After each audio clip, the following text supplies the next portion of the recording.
As if they don't have too much on their plates. The Kings of Combat Sports Podcast, Nathan Wade. They talk about the things they did that day. They'll analyze the work of Triple H. Rewind-A-SmackDown.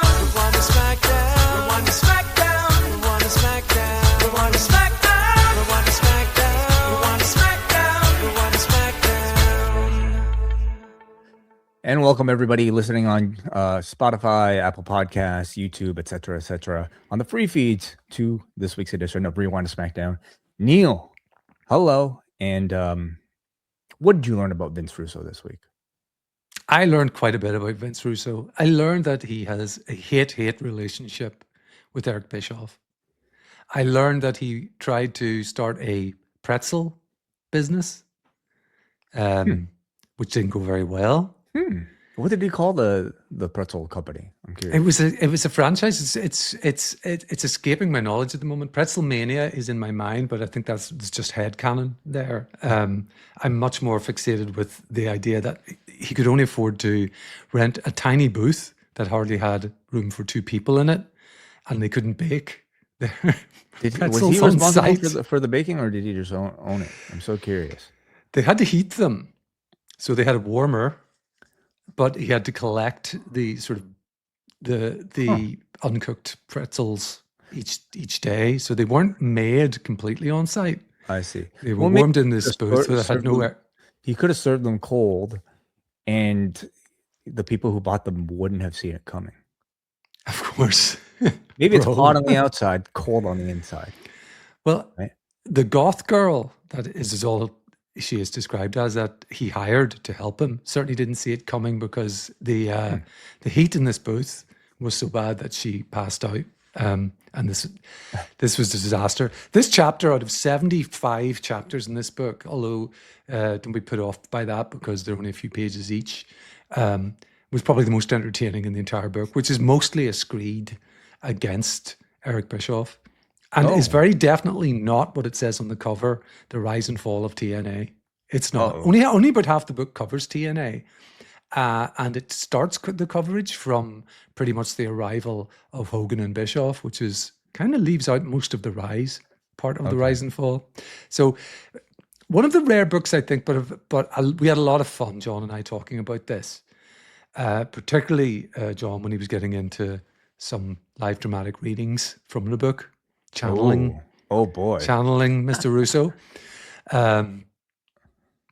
But yes, not one that would have landed on our recommended list. A rarity, actually, for book club. We normally really highly recommend the actual books, but I recommend the review. It was a lot of fun. That makes me more interested in the review, especially if you're a fan of John Pollock's Vince Russo impressions. That is Book Club, this week available for Double and Espresso patrons, covering Vince Russo's total nonstop agony.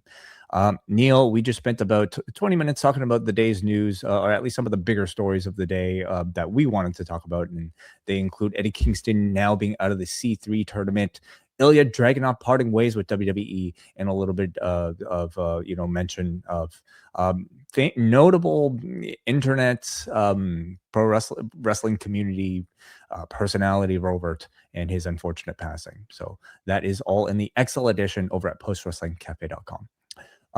Neal, I did not go to tonight's edition of SmackDown in Toronto. Thought about it, but I know you did. Yeah, I wasn't even able to start the show until 9:00. So that means it would have been a completely unrealistic thing. But this was a very highly attended edition of SmackDown tonight. Certainly was. WrestleTix had it at about 15,818. Now let's remember, at this point, the year-to-date show average is 9,211. When we are talking about the rest of this year, only Madison Square Garden and Raw in Toronto back earlier this year were better in terms of attendance. Of course, there was also a SmackDown in Saudi Arabia, but we cannot verify those exact numbers, or at least WrestleTix was unable to do that. So certainly the highest SmackDown of the year at 15,818. Does that surprise you at all off the back of Kevin Owens and CM Punk? What do you think? I think we talked about it last week. An excellent 2-week build with a Canadian favorite who is fresh back from SummerSlam, I think that pretty much by itself sold this show. And I also think that the fan base were expecting they may not have expected a title change, but they expected something substantial, and that would take up quite a bit of this show. And that we'll get to it, but that was, I think, delivered upon. We'll break it all down, but it doesn't surprise me too much because the build for this was really good. I think it was billed as a first-time match, returning star, and Canada has done WWE well, as you mentioned with the Raw show as well. Just going to mention too that Tessitore at some point in the show mentioned attendance of 17,776. I noted down. I think it was toward the main event when he put that number out. I don't know how much store we put into that, into like last minute walk-ups perhaps or whatever else, but if that's anywhere near true, then like 1,000 people. Huge but number. I mean, yeah, I guess that. So if that number is to be compared to the Raw in January here in the same building at 16,100, that would best that. But I mean, yeah, we don't would know be really that comparing at that point. Well, we start the show off. It is Sami Zayn starting us off with Nick Aldis. By the way, those watching live had some issue with Netflix. At least we did, internationally, in that we were missing the first segment. So we had to wait until after the show was done to go back and rewatch this. Nonetheless, it's there right now. It's Sami Zayn in the back with Nick Aldis. Zayn is complaining that he should be the one defending the title in his home country tonight, but instead it's Punk, and it's all because of Nick Aldis. While he's happy for Kevin Owens, at the end of the day, this is an injustice. That's his whole thing now. Justice, injustice. He says he jumped through Aldis' hoops last week despite having a broken hand, and despite all of that, he still doesn't get his title shot. He asks Aldis what business Randy Orton has interrupting the match after Cody already beat him. So in walks Randy, but he is interrupted by Cody out in the ring calling him out, and Randy tells Zayn to hold that thought, and they will pick that up later. So we go to our first in-ring segment here. It is Cody Rhodes and Randy Orton. Cody is calling Randy out. Randy shows up. Orton says there's already a time and place for this. They don't have to do this right now. They are facing each other at Sunday night's main event in Atlanta already. So Cody, though, still says, I want to do it right now. So all this comes out, puts an end to it, says if either of them attack the other, neither will ever get a WWE title shot again. Orton says he doesn't want to jeopardize his 15th championship, so he's more than happy to not face Cody right now. Orton brings up the scene last week when Cody was about to hit him over the head with a steel chair embedded inside some steel steps. And he says Cody was not about to swing that chair because he'd have too much remorse. But Orton wouldn't. He says Cody is a good guy, and he has always been. He is not the American Nightmare, but the American Daydream. Cody brings up all that Orton has done to him and asks him why swinging the chair would have been the wrong thing to do. He says if Orton wins 15 and beyond, it doesn't matter. It will all come back to Cody because he will still be the one to kill the Legend Killer. And he says that's not a prediction. That's a spoiler. So big tease at the end there. Your thoughts overall on the way SmackDown started? A good start. I think it was nice to set up right from the get-go that Sami is still feeling the injustice. That plays into what happens at the end of the show as well. And then we get this segment, and you could hear during the backstage segment the crowd really cheering. So that was I assume Cody making his way to the ring, calling out Randy. And this just furthers the storyline of Cody is willing to, in quotes, go there. Randy's telling him, like you mentioned, if you'd swung that chair, you would never be able to live with yourself. You're the good guy. You're always going to be the good guy, always going to be the golden guy. And Cody's telling him, am I? You're operating on a dangerous assumption. I think he says something like that. And that he's learned from his friends, but also his enemies. So this just kind of lets us into this new Cody mindset where, look, if you're going to do that to me, maybe I'm going to do that to you. I don't have the title weighing me down anymore. I don't feel the responsibility to set an example anymore. And again, it furthers it, but we've got all this making this sort of stipulation that you mustn't touch each other until Sunday night's main event. So perhaps, I don't know what that means for next Friday's SmackDown. I think we know it's going to be a taped episode. Is that correct? They're taping it on Monday, if I'm right. But I suppose it sort of just gets them off the hook until they get to the big match. Yeah. And it does look like a much bigger Sunday nights, / Saturday nights main event than we normally get. Probably because of the gap between PLEs at this point. Certainly. Good intensity from Cody here, playing his slightly heelish character. I found the most maybe important thing coming out of all of this being the Heyman tease. Like it was a line, but it was just like a big line here, with Cody saying that's not a prediction, that's a spoiler, to tease us of a possible Paul Heyman Cody connection. So, I understand, this was the course of action for Roman Reigns. You can argue Cody's greatest rival, right? Roman, big time babyface, turned heel by joining with Paul Heyman. Could Cody be following a similar path, or is this just some sort of, red herring to let us think that he is actually going that far into the dark side? It could be a red herring, but it's very clearly from the Heyman vernacular, and the crowd reacted accordingly to the line being said. So if I had to put money on it, if I was forced to, I would think, this is leading us to some sort of tie-up with Paul Heyman, who is at somewhat of a loose end at the moment. He's got the Braun and Oba thing going on, but he can multitask to this degree. Yeah. Let's just play this out. Like, again, it could not be anything at all. Yeah. But I think Heyman and Braun are still going to be a thing. Yeah. Could they be paired with Cody as a new faction?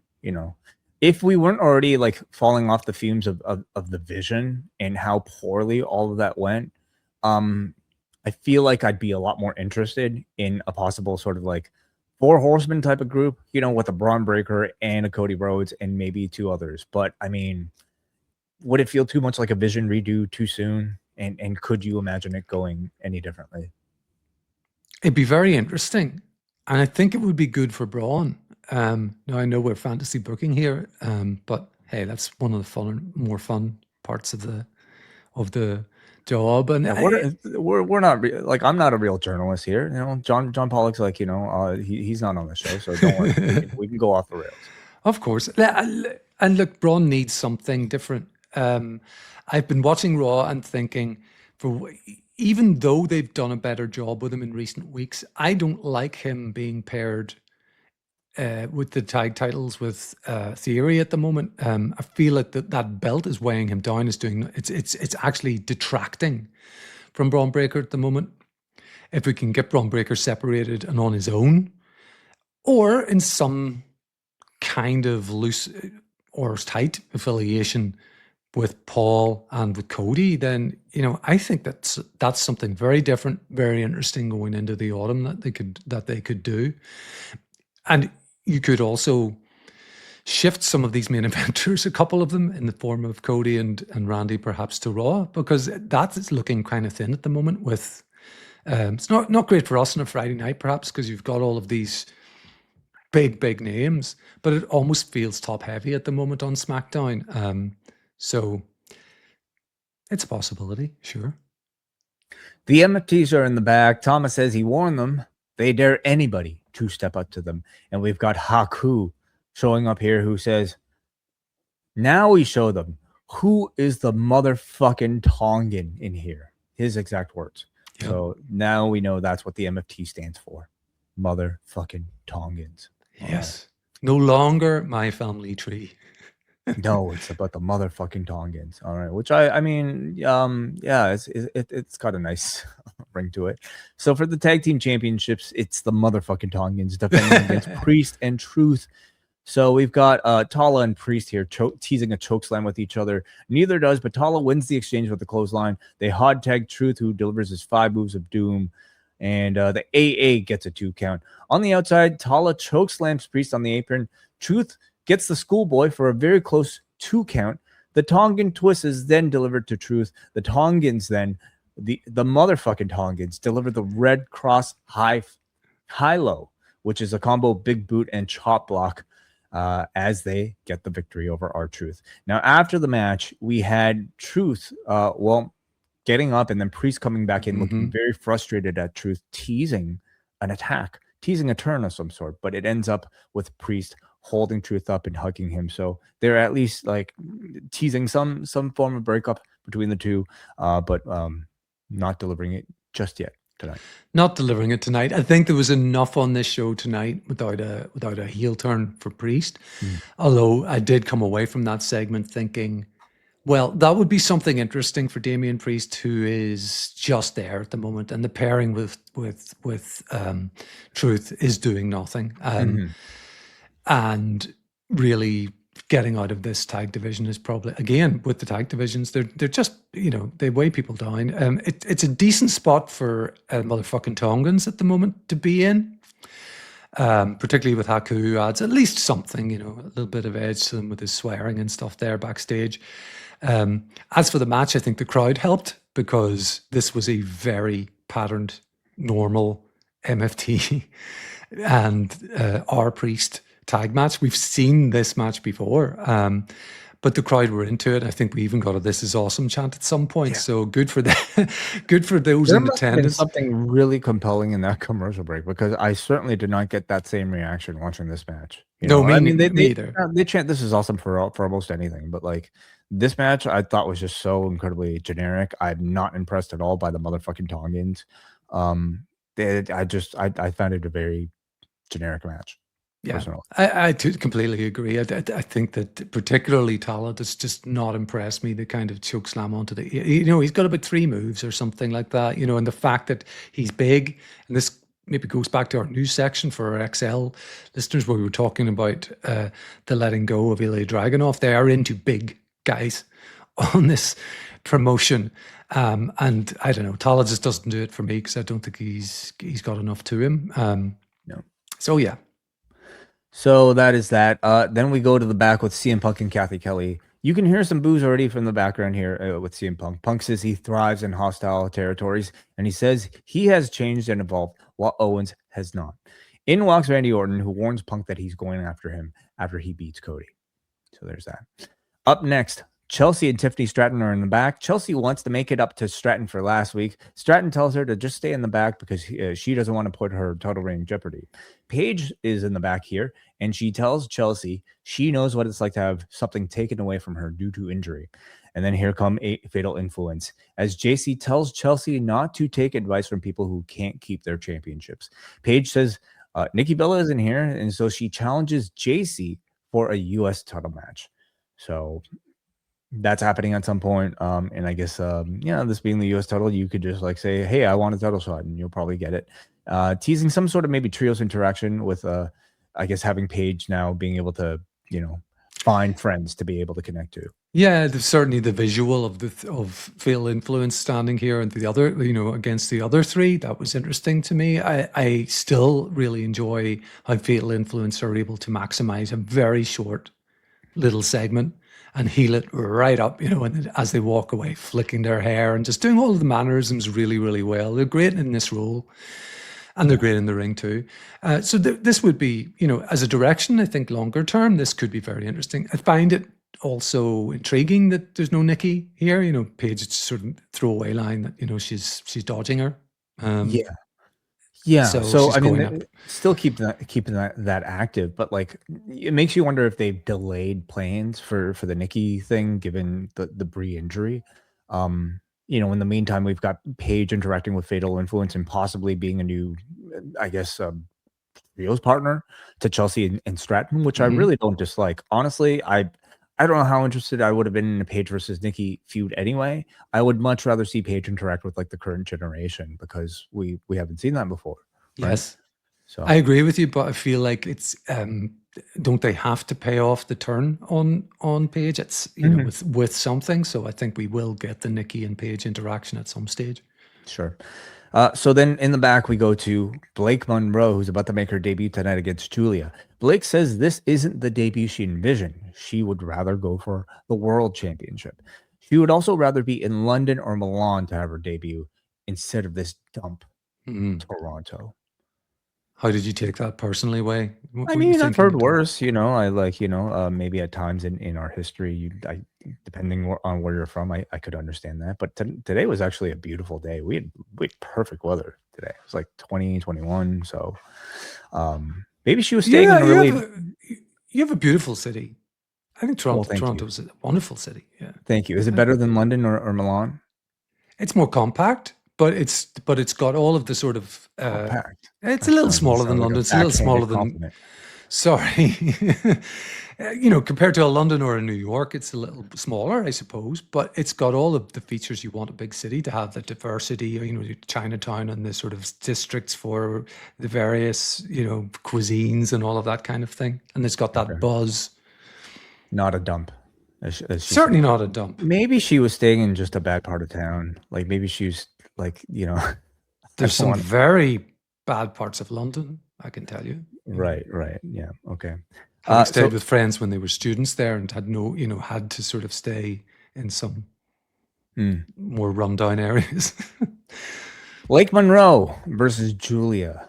This was supposed to be Blake Monroe's in-ring debut on SmackDown, and I guess she does hate Toronto so much because she basically cancels it by coming in here and attacking Julia from behind before the bell. She then delivers the Gotch neutralizer, which seems to be like her present finish. And that is it. Her music plays. The match does not get started. And I thought this was incredibly weak. This was, I think, just even a poor attempt at a bait and switch. Now, it is notable that they took it off the preview earlier in the day. And I imagine knowing this booking and how this was going to react, maybe that was why. But I would even say if you're going to do this, the spot to end it should have been a bigger spectacle. Like she should have, stabbed her with a syringe or something like that. No, I'm joking. Like she should have just. It needed to be bigger and more impactful than a Gotch neutralizer. Instead, I thought it resulted in a very flat, poor finish. I think the crowd was just expecting the bell to ring, and then the music played, and then people didn't know what was going on. Anyway, yeah, there was I felt there was a bit of a sense of confusion here. The bell never went. That was hammered on commentary that this match never happened. Basically, the crowd, I'm not sure it was that obvious to them. Her music started playing, and that's it. And like you said, the full stop on all of this was this neutralizer, which was not particularly impactful. No. Is this really a debut? When is a debut not a debut? I don't think so. I think we're going to get the vignettes again. All right. I think let's go back to that. The diary. Yeah, it's going to make us wait for another year, I think. In the back, Charlexa are there, and they're going to hang out and they're going to drink Bloody Marys. That's sort of their thing now. They love getting drunk. And so Tatum Paxley shows up, and she asks who Mary is and who will be bringing the blood. Okay. And then it's because she's weird and kooky. And Jade and the baddies enter, and Tatum asks, which one of you guys is Mary? Okay. I'm just pausing to naturally get it out, naturally react. Meechin challenges Paxley to a one-on-one match, and Paxley is happy that Charlotte defended her, and Charlotte looks like, I didn't really. So we have this to look forward to for the next several weeks and months, and yeah. Again, I'm not liking this way because we had the tease 2 weeks ago of a change of character of somewhat, even slightly, for Alexa with the Lily doll, the lights going out, and Tatum's arrival. And that was followed up last week by a complete reversal back to Charlexa as the awkward besties. Yeah. And Tatum's just the weirdo who's attached to them now, and Charlotte in particularly doesn't really know what to do with this third person. So particularly interacting with Jade and the baddies, who are sort of meant to be these complete badasses. Why would they just sort of take this, who's Mary, who's got the blood, which of you is Mary stuff? It's and what we get, the big payoff for this, Meechin versus Tatum. Well, yeah. I mean, that's just a setup here, isn't it, for something bigger, maybe. Your big trios match. I mean, they're still teasing a lot of tension between Jade and Charlotte, whenever that rematch will take place, and can't really say I'm that interested in these segments at all. I find them. I think they will be hard for me to recap. I just yes, I just think that they hit the debut really well. Yeah. With Tatum. Yeah. But they didn't have the character nailed clearly, because what they've done in the 2 weeks after that is just to make her this kind of very strange. Yeah. I think it's supposedly funny, but it's not. Yeah, some people will like them. I'm sure like this will hit for maybe a certain section of the audience, and I'm sure I will hear about it on the YouTube comments from people who thought this was great. Go for it. Trick and Yachty are in the ring at this point, and they get a pretty good response from the crowd. Trick says he's got Yachty back, but not his title, and he calls Corbin out so that he can get his title back. Baron Corbin comes out this week in a red motorcycle. Really pretty red motorcycle here. Then he comes out, he's all amped up, and Trick calls him a cue ball, tells him to stop ducking him and to give him a rematch tonight. Corbin says the title is currently getting a haircut, so it's not here. And Trick is not getting a rematch because he's already lost 2 matches against him. Yachty hits him in the back with the Trick stick, and they send him out of the ring. And so crowd chants, "Whoop that Trick." And of course, Corbin says, "All right, you've got your rematch. But first, Corbin wants to face Yachty for 5 minutes in Atlanta at Sunday night's main event. And if he survives, then Trick will get the title shot, presumably on the same night. And if he beats Yachty, then he and Trick are done for good." Into this, Yachty agrees. So what do you think about that stipulation? This was presented in a slightly confusing way by Corbin, because what he actually said was 5 minutes with Yachty. If he lives, you get your title shot. If I beat him, we're done for good. Mm-hmm. And I was left thinking, if he lives? Right. No, so he survives. No, I know what the stipulation is. He just has to make it to 5 minutes without being pinned or submitted. Mm-hmm. But it was presented as if he lives. So you're almost left thinking that Corbin is looking to actually kill this guy within 5 minutes. And if somehow he's still breathing by the end of that, maybe that's the win. I guess it's possible. That's the risk you take, in a physical activity like this. But I like this stipulation. I think it's a celebrity in the ring in his hometown. So I think that adds an element of sort of spectacle to it. I know we're still dealing with a lot of celebrity sort of fatigue, but this isn't just a celebrity match. It's the prelude to the Trick Williams Baron Corbin match. And I certainly, would expect Baron Corbin to, I guess I would expect Yachty to survive, because I don't think they would, tease the Trick match if they weren't going to do that. Yeah. So this will be Yachty. I'm sure he'll get physical somehow, but it'll also be him pulling shenanigans to be able to run around the ring and somehow extend this to a 5-minute thing, while frustrating Corbin enough to give us a little bit of drama at the end, leading to the Trick match. I'm kind of interested in it. Again, I think a lot of people might hate this sort of stuff. I think it's kind of perfect for a Sunday night's main event. It at the very least gives us some logic because to why Trick should have a third match, in a row, a second rematch. There's a stipulation that has to be met first.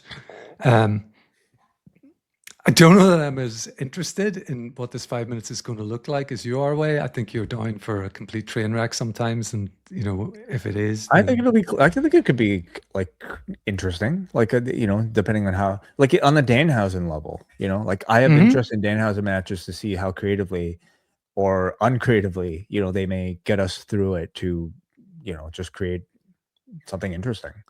I could see that with Yachty. And I can also see a title change happening on the show. Yeah. I think it's interesting only to a very small degree, the fact that the title had not been changed from the furry one until tonight, where we didn't see it. And, Corbin is saying it's being sort of getting its haircut, so it's being restored. And then, that was my thought too. In 2 weeks' time, it goes back to Trick, presumably, and because to have him beaten again feels a bit much for Trick Williams. Yeah. But maybe that's just a wee swerve that they're going to throw in for us. Yeah, honestly, this whole thing I always saw just going back to Trick, and thus the Corbin title change, maybe just to pop the crowd for the Atlanta title change back to Trick, like to me would somehow justify Corbin having this like very brief run, but we shall see. I think what's slightly interesting is where does Corbin go after that? Because I've never been really amped by his return. The answer is who cares? The answer is it's a very good answer. Like, I mean, they're investing in all these motorbikes. Well, they're renting them. I'm sure. He comes out for like 5 meters walking for the most part to get the bike out. His presentation hasn't really changed. They've put a title on him, but they're going to take it off him. And if it's not at Sunday night's main event, it's going to be very shortly afterwards. And then, then what? And then what for Trick? Maybe more interesting. I think he'll feud Danhausen, and then he'll go in the machine, and then he'll like turn back into broke ass Corbin, or like the King, or like the dog food eater. Like that's sort of where I think he'll be slotted. Let's go. Yeah, Constable Corbin will be. Let's bring that back. Yeah, waiter. Yeah, all that stuff. I don't think they give a shit about what they're doing. He's only to me, he's only brought in here to give Trick this, like, to do a Trick program, and after that, I don't know. I really don't see that much upside. But maybe I'm just pessimistic about it all. Let's go to Kathy with Kevin Owens in the back. Balor immediately cuts him off, and it certainly makes you wonder what the point of all of these interviews is, because I know poor Kathy never gets her questions answered. Never. And of course, Kevin Owens, being the sort of like guy who's able to recognize or break the fourth wall at times, he says, "Oh, here comes another guy to interrupt you," because in comes Gunther almost immediately. Gunther says, "You don't have to worry about this shadow of himself, Finn Balor. You have to worry about me instead if you win that championship." Balor tells Owens that he will be waiting for Kevin after he beats Punk. So there we go. None of that matters by the end of the night, by the way. Spoiler. And we go to the up next, Tiffany Stratton versus Lash Legend. Stratton delivers a tope. Lash catches on the outside, drives her into the post and then apron, taking us to commercial break. Stratton eventually goes for the prettiest moonsault ever, but Lash knocks her off the top. Lash extension gets her the victory. Okay match, I thought. I thought a lot of what they were doing looked a little bit loose, but they completed the routine, got most of the reactions I think they were after. Your thoughts on the match? Fairly brief. Again, like you say, some clunky moments. I did like the dive to the outside with a genuinely impressive catch, I thought, by Lash Legends, just scooping Tiffany out from the dive through the second rope. But yes, Lash extension and a clean win. But with some protection, it's really about what comes next, but some protection for Tiffany, because that we're being told throughout about her ribs being destroyed last week. So, that kind of protects her tiny bit, I suppose. Yeah. Oh, with the ultimate sort of like her, why did she break her ribs? It's due to helping Chelsea, right? So they're still putting all of that in the background. And then Chelsea comes out to make the save for the 2-on-1 attack from Nia Jax. So Chelsea comes out with a kendo stick in her Raptors dress. What do you get a dress like that? Toronto Raptors. And I thought this was a relatively weak appearance for Chelsea in Canada, especially compared to last week, where like she was much of the talk of the addition of SmackDown. I know she is physically limited, but I think the strength of last week shows how much more she can do beyond just have something physical. And to take advantage of this home country reaction, you could have had something I think that much, bigger coming off of the momentum that you already built last week. So I certainly expected more tonight. I did too. I thought there was going to be a bigger spot on this show for Chelsea than this. Having said that, the crowd did react to this, to her coming out to her theme and doing something physical, even though it's just kendo stick shots. They reacted big for it. So, it probably got the desired reaction from the creative team, but I felt that they could have done more with Chelsea in Canada. So, yeah, like yourself, a little bit disappointed by this. So in the back, we go to we go to a video package of CM Punk and Kevin Owens recapping their feud. We even have photos of Ring of Honor here. Not from Ring of Honor, but I mean, I imagine taken from somebody who owned the rights to the photo. That probably wasn't Tony Khan. No photos of endometriosis shown here. No. Nor that line included in the recap. No, indeed. And I was educated somewhat on endometriosis after last week. To be quite honest, I think we got one piece of feedback in the YouTube comments, sort of wondering why we didn't challenge the line. We don't have to address every piece of feedback we get, but I didn't recognize what it was, I have to say. And if I was aware, I would have just been confused, because it turns out one of my friend's wives does have endometriosis, which causes some great pain. It's a horrible thing that some women get, some inflammation. But to the best of my knowledge, it doesn't make someone look like Kevin Owens. So, I mean, I was more confused by the line last week than anything else. I thought maybe he meant diverticulitis as some sort of line that was very coded, reference to the Elite and Kenny and so on. So yeah, I don't know. I thought he just picked endometriosis for the way it sounded as a word coming off of Oba Fenn. Oba. Yeah. So maybe it's actually more of a racist comment than as much as it is like a misogynist one. Honestly, I guess it just didn't connect with me in the same way it seemed to connect with maybe a vocal amount of people online, which of course I completely understand. So that line was not recapped in this video recap here. We get a video from Shinsuke Nakamura, and he says, MFTs, for weeks I have warned you, but you haven't listened. What's in the dark has come to light. And this is when Hiromu Takahashi appears in the background. He introduces himself to the WWE universe. He says, I am Kyoki, Kyoki.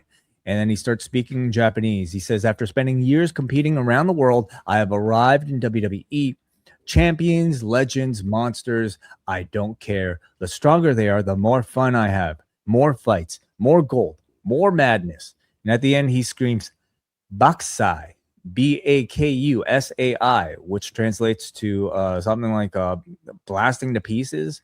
So this is the suspected name of the team after WWE filed the trademark for Bakusai in June of this year. So Hiromu Takahashi, now known as Kyoki. What do you think? Any thoughts? Yeah, a bit disappointed in the change of name, but we'll get used to it as we do with all of these. At least it's not, from the sort of Western name generator where you get here's Bill Dalting Harrington, or whatever it happens. Dalting Harrington. That was literally off the top of my head.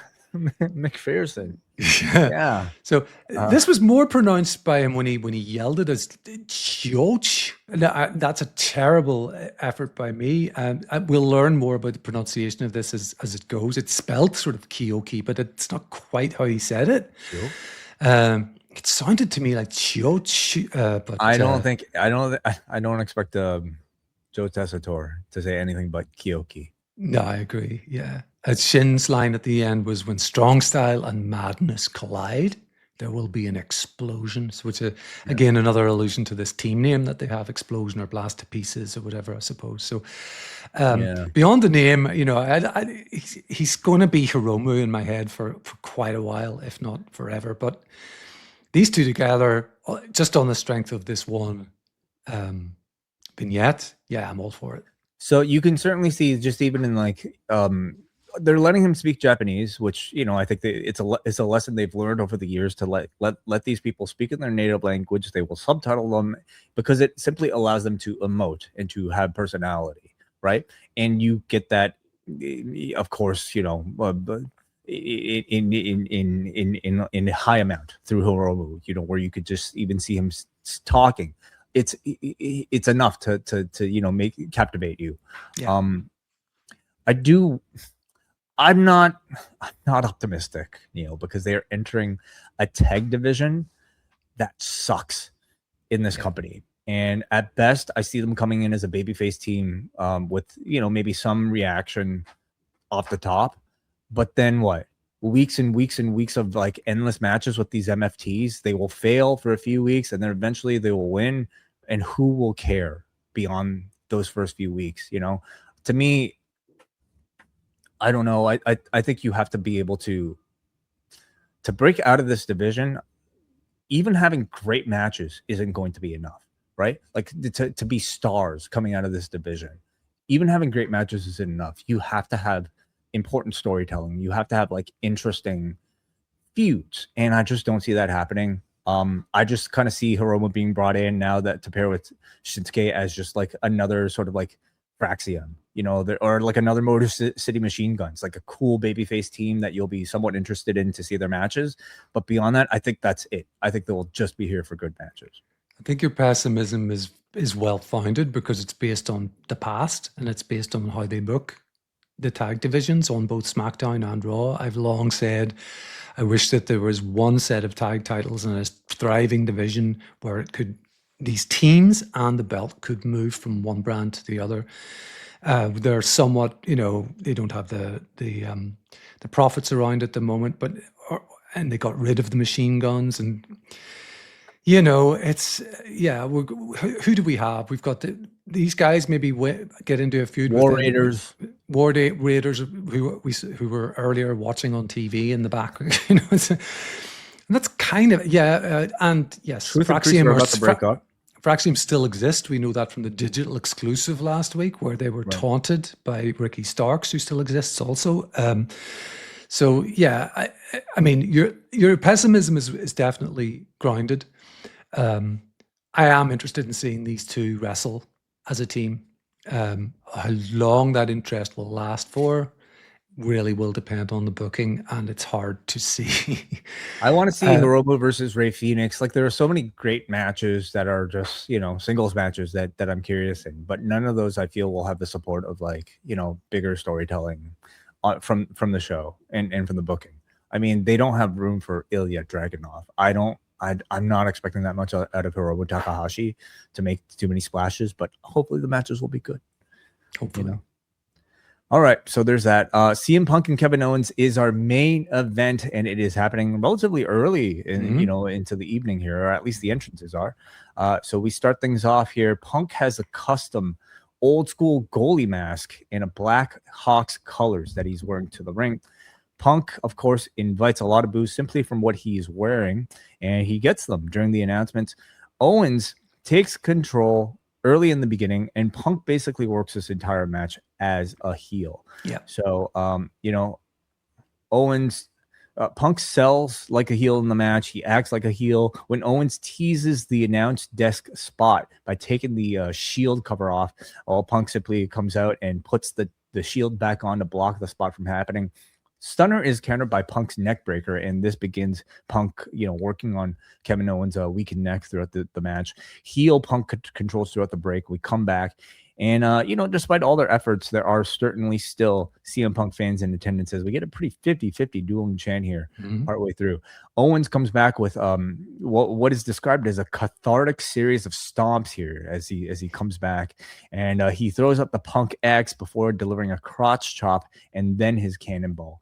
Owens goes for the swanton. Punk rolls out of the ring and looks very proud of himself for avoiding it, but ends up getting super kicked onto the announce table anyway.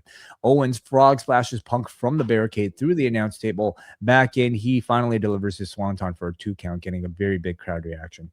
Punk then starts teasing the crowd, saying, "I don't know why you're booing me. Y'all haven't won anything since 1967. One for John there.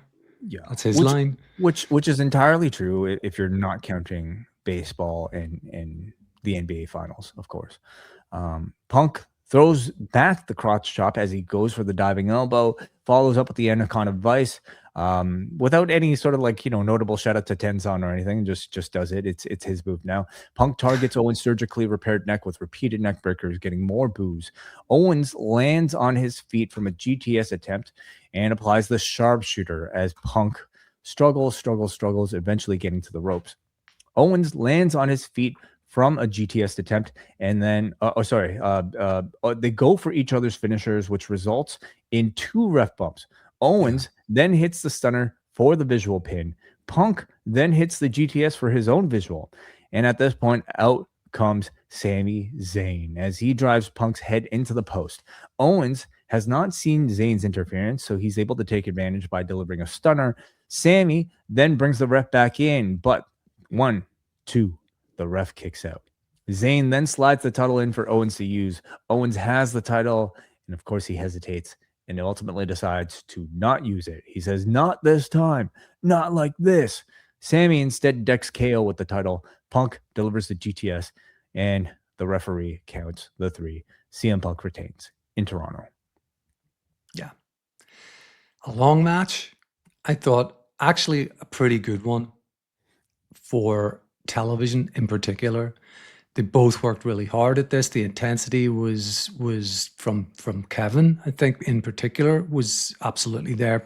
Punk worked really hard as well, and he was every inch the old school heel. He, all but kind of when he, like, you know, dodging. The only thing he didn't really do was like point to his head about how clever he is. You know, he was really giving it the old school sort of heel stuff here. He thought, I'm going into the territory where they're going to boo me. I'm going to play up to that, right? From, as you say, wearing his rival hockey mask, you know, on the entrance. I feel though the crowd, like you said, I expected them to be nearly 70 to 80%. For Kevin here. I think by the end of the match they maybe were, but there were Punk fans here. I mean, right from them singing his song, you're going to get that no matter where he goes. I think. Toronto's a town that reacts big to superstars, and Punk is the biggest star on the show. I mean, maybe even more so than Cody. Yeah, you did get that moment when Sami had interfered in Kevin's favor, Kevin not knowing any of this, posting Punk, then rolling him back in and then rolling the ref in, where it's the 2.99 spot that, you know, the crowd are biting on this being the finish at this point. But that's I think when everybody in the building and everyone at home realizes Punk is definitely retaining, because that was the big near fall of the match. But I think I said last week the point of this is, you know, get something really substantial going that keeps story going and doesn't end in the crowd chanting bullshit at the end. They went off air before we could really test that, but I think they achieved it. And what we have is, you know, I like Sami. I've made no secret of that over the weeks. I like that he's still hovering in this main event scene. It looks like Sami and KO are on a collision course here, but I also think that Kevin and Punk has more legs to it. I've read some reporting this week that this was pegged to be a one and done match. I think it was Dave over at the Observer that had that. I'm not 100% sure. I think that would be a very weird way to go if Kevin was to immediately just completely turn his attention to Sami, and because, you know, he did get the visual pin, he did get kind of screwed here, and if Punk is a babyface, you know, he should really be okay with another with giving Kevin another go and continuing this program. Yeah, I see a 3-way being built up here. You know, at the end of the segment here, we've got Sami Zayn attacking Punk with the title again. He also attacks Owens again, and then he stands tall, saying, "You stole this from me. This is justice." As Zayn gets booed loudly in Toronto after screwing up this fine matchup here. So, I mean, I personally see them like building to a 3-way, maybe for Money in the Bank. You know, could it be for Saturday night's main event? I suppose it's possible, but I feel like at this point we've got like, how many matches do we have? Orton, Cody, then we've got Braun and like Oba. We've got the Trick Yachty thing with Corbin. Like that's already 3. And I might be missing something else already. Anyway, so I don't really see, if they are building to a 3-way, I don't see Punk necessarily wrestling on that show. But like for Money in the Bank, a 3-way with Kevin Owens and Sami Zayn, I can certainly see it. You know, both have now arguments for the match, right? And the dynamic would, you know, I think it would be interesting enough. But this match tonight, I thought they delivered very much on the big fight feel and gave you enough of a match to leave you feel satisfied before all the shenanigans that got them out of it. And, built to like a really strong near fall, as you mentioned, with Sami Zayn coming in. And I felt like, it was fun to watch Punk play a pure heel. And I certainly don't think that'll be the case, whenever they have their next match. But for tonight, it was the right call. And I thought it made for a pretty special and clearly very successful main event on top of this card. I think so too. Yeah, this could have been on a PLE, a B-level PLE, and furthering this feud. It was that good a match. Commercial breaks notwithstanding, it was lengthy. They were, as I said, there was no lack of effort by either of these guys who really put an awful lot into it. And this program continues. I apologize, Ray, for stepping over your Sami belt shots at the end and his. You didn't step over. I gave you the pause, and you provided the finale of this actual show. A three-way looks like it could well be on the cards, because Kevin clearly will now want to get his hands on Sami, as well as feel that he's absolutely been screwed out of a proper title opportunity. Yeah. Then maybe after that you get your Kevin and Sami match, because I certainly don't see either of them beating Punk in that match. So your thoughts overall on tonight's SmackDown? I thought it delivered. I think there are things there are definite points in this 2-hour show where it's a down slope, the motherfucking Tongans, even though they've got Haku and they've got that slight edge to them now. I just, the entire tag division, as we've mentioned, I think that Chelsea's involvement in Canada could have been better. We've touched on that as well. But I think the show was very largely all about the last 30 minutes or so, this long. And I thought very good main event. And I think they delivered on that. And they delivered on the opening segment too, if you want to bring that into it, with, a kind of a good reason for Randy and Cody not to lay their hands on each other until Sunday night's main event. It was, and sharpening up this Cody character with the tease of perhaps a Heyman involvement too. Yeah, the Heyman line from Cody maybe certainly newsworthy if you want to look deep into it, which we certainly did. But out of this entire show, I would really just recommend the main event for people to watch, and that was a significant chunk of the show, like a quarter of the show was the main event. So yeah, that was satisfying, I felt, and kind of took us to our next chapter of this feud. The rest of it, I thought was like a sort of a lacking, mid-card feature of this entire division. Like Blake Monroe, Julia, I know the point is to get heat, but it just kind of felt like a really shitty way to delay the Monroe debut. And I don't think necessarily makes people care that much more for it. The motherfucking Tongans and MFTs, like who cares? The rest of it building to Sunday night's main event. Let's see what else we got. Sunday night's main event. It's just the 3 matches at the just moment. Okay. Yeah. Right. Yeah. Cody, Randy, Oba Braun, and Baron Corbin trick with that 5-minute stipulation first. Got it. Cool. Okay, so that does it for SmackDown, everybody. Over on our Post Wrestling Cafe feed tomorrow morning, we will have Bruce Lord and Kate from Montreal talking about ROH's Death Before Dishonor, getting you covered for all of that. And then Kate returns in the evening with myself. I will be on Collision Course with her talking about the latest in the Continental Challenge Cup and the latest changes to that card. What are the matches happening on Collision? Neal? I do. I'll need to pull them up again, though. AW Collision lineup here. I just want to know what the Continental Classic quarterfinals are. So what do we got? Orange Cassidy and Kyle O'Reilly. Yep. Now it's going to be Daniel Garcia versus Claudio Castagnoli, and then we've got Willow Nightingale versus Maya World for the AEW Women's Championship. So I'll be talking about all of that with her in the Post Wrestling Cafe. Thank you, everybody, for listening. We are going to continue in the cafe for some of your feedback to tonight's edition of SmackDown.